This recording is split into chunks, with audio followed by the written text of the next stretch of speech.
of China a dictator, and they're sticking with it. He is also hosting, as we speak, the Prime Minister of India, Modi, who is considered autocratic or at least a liberal Democrat. What is the point, I guess, or how should a president engage with those kinds of leaders, either in the naming of them or in the dealing with them? Look, it's complicated. The president of the United States has a lot of equities. And subscribe when here. I was president, I would deal with figures, in some cases who were allies, who, if you pressed me in private, do they run their governments and their political parties in ways that I would say are ideally democratic? I'd have to say no. You want to name names? No, of course not. But you had to do business with them because they're important for national security reasons. There are a range of economic interests.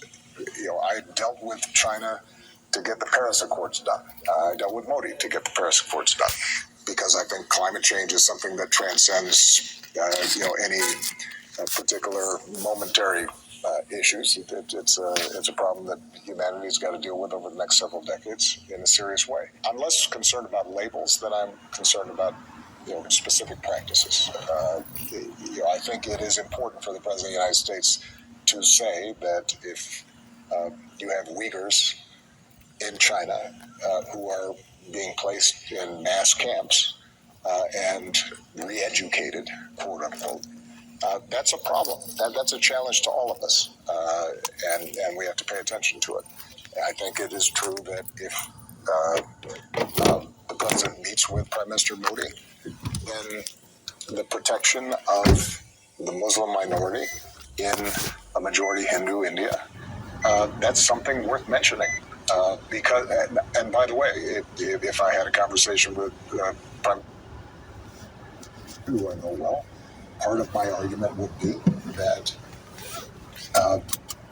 if you do not protect the rights of ethnic minorities in India, then there is a strong possibility India at some point starts pulling apart. And we've seen what happens when you start getting those kinds of large internal conflicts. So that would be contrary to the interests not just of Muslim India, but also Hindu India. So I think it's important to be able to talk about these things honestly. You're never going to have things are never going to be as clean as you'd like, because the world is complicated.